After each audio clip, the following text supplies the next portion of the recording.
오늘은 우리가 너무나 잘 알고 있는 솔로몬에 대해서 여러분들에게 말씀을 전해보겠습니다. 솔로몬은 고대 이스라엘의 세 번째 왕이자 가장 상징적인 인물 중 한 명으로 그의 이름은 평화를 의미합니다. 다윗 왕과 밧세바 사이에서 태어난 그는 이스라엘 역사상 가장 번영하고 평화로웠던 시대를 열었으나 동시에 그 시대를 마감하는 비극적인 몰락의 씨앗을 뿌린 복합적인 인물입니다. 솔로몬은 다윗의 수많은 아들들 중 하나였으나 모친 밧세바의 지지와 선지자 나단의 영향력 아래 다윗의 총애를 받았습니다. 말년에 접어든 다윗은 왕위 계승 문제로 고심했는데 당시 장남인 아도니아가 스스로 왕위에 오르려 시도하자 다윗은 밧세바와 나단의 간청에 따라 솔로몬을 공식적인 후계자로 지명합니다. 다윗은 임종 직전 솔로몬에게 하나님의 율법을 지키고 공의로 나라를 다스리며 또한 자신에게 반역했던 세력들을 숙청할 것을 유언으로 남겼습니다. 이 유언에 따라 솔로몬은 왕위에 오르자마자 아도니아, 요압, 시므이 등 자신에게 위협이 될 수 있는 인물들을 숙청하며 왕권 강화를 위한 첫걸음을 내디뎠습니다. 솔로몬의 통치 초기, 그는 기브온 산당에서 하나님께 1000번제를 드렸습니다.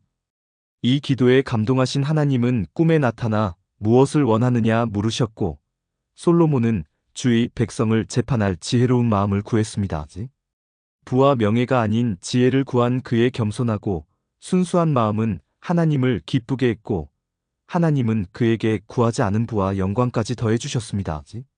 솔로몬의 지혜는 곧 명성을 얻기 시작했습니다. 특히 두 여인이 한 아기를 두고 다투는 사건에서 그는 아기를 반으로 나누라는 기발한 판결을 통해 누가 진짜 어미인지를 가려냈습니다. 이 사건은 그의 지혜가 얼마나 탁월했는지를 잘 보여주는 일화로 남아있습니다. 그의 지혜는 또한 외교와 행정, 과학과 문학 분야에서도 빛을 발했습니다. 그는 수많은 잠언과 시가를 저술했으며 동식물에 대한 해박한 지식을 가지고 있었다고 전해집니다. 솔로몬 통치의 정점은 예루살렘 성전 건축이었습니다. 그의 아버지 다윗은 성전 건축을 열망했으나 전쟁에 피를 많이 흘렸다는 이유로 하나님께 허락받지 못했습니다. 솔로몬은 이 수건을 이어받아 백향목과 잣나무가 풍부한 두로의 히람 왕과 동맹을 맺고 최고급 건축 자재와 숙련된 기술자들을 동원하여 7년 6개월에 걸쳐 웅장하고 화려한 성전을 건축했습니다. 이 성전은 하나님의 임재를 상징하는 장소이자 이스라엘 민족의 신앙적, 정치적 중심지가 되었습니다. 성전 봉헌식에서 솔로몬은 하나님께 기도하며 이스라엘 백성을 위한 축복을 빌었고 하나님의 영광이 성전에 가득 임했습니다. 성전 건축은 이스라엘의 영적 성숙을 상징함과 동시에 솔로몬 왕국의 권위와 번영을 대내외적으로 과시하는 상징이었습니다. 성전 건축과 함께 솔로몬은 왕궁과 수많은 요새, 도시들을 건설하여 왕국의 방어력을 강화하고 행정 효율성을 높였습니다.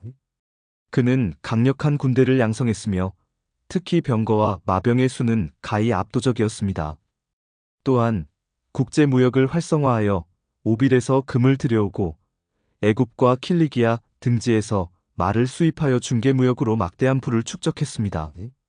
스바 여왕이 그의 지혜와 부를 직접 확인하기 위해 먼 길을 찾아왔을 정도였습니다. 이 시기는 이스라엘 역사상 가장 강력하고 부유하며 평화로웠던 황금기로 기록됩니다. 솔로몬의 영광스러운 통치는 말년에 이르러 서서히 그림자를 드리우기 시작했습니다. 하나님은 이스라엘 왕들에게 이방 여인들과 결혼하지 말고 말을 많이 두지 말며 은금을 많이 쌓지 말라고 명하셨습니다. 이는 그들의 마음이 하나님을 떠나 우상을 숭배하게 될 것을 염려했기 때문입니다. 그러나 솔로몬은 애굽의 공주를 비롯하여 모압, 암몬, 에돔, 시돈, 헷 등 여러 나라의 공주들과 귀족 여인들을 왕비와 후궁으로 맞아들여 1000명이 넘는 아내를 두었습니다.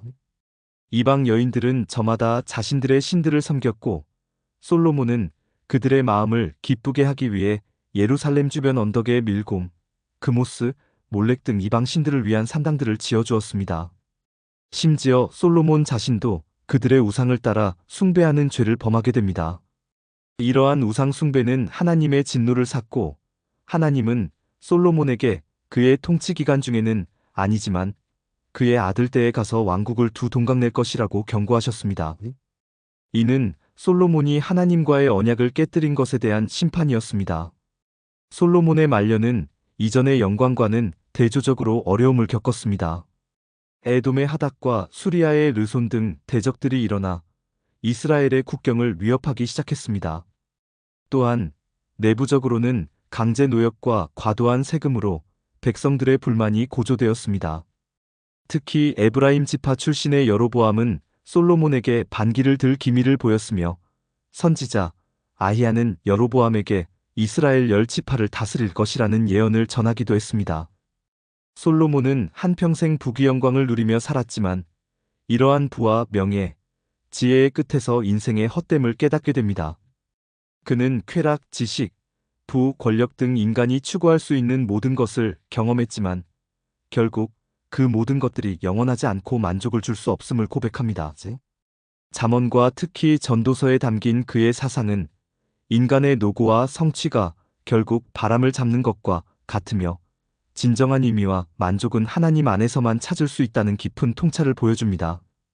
해 아래에서 수고하는 모든 수고가 사람에게 무엇이 유익한가라는 그의 탄식은 인생의 본질적인 허무함을 꿰뚫어보는 듯합니다. 모든 것이 헛되고 헛되니 헛되고 헛되도다. 결국은 하나님 안에서만이 우리 인생이 가치 있는 삶이라는 고백을 하고 있습니다.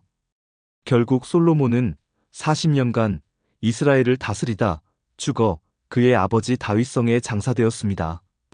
그의 죽음과 함께 황금기는 막을 내렸고 그의 아들 르호보암 때 나라는 북이스라엘과 남유다로 분열되는 비극을 맞게 됩니다.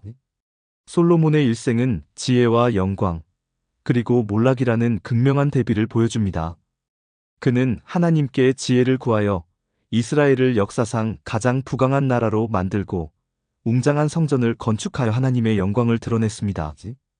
그러나 동시에 수많은 이방 여인들을 가까이하고 우상을 숭배하며 하나님의 율법을 어김으로써 왕국의 분열이라는 비극의 씨앗을 뿌렸습니다. 그의 삶은 인간적인 지혜와 부가 영원한 행복을 보장하지 않으며 하나님과의 언약을 지키는 것이 얼마나 중요한지를 보여주는 교훈적인 사례로 남아 있습니다. 그의 지혜는 여전히 회자되지만 그의 몰락은 또한 경고의 메시지를 담고 있습니다.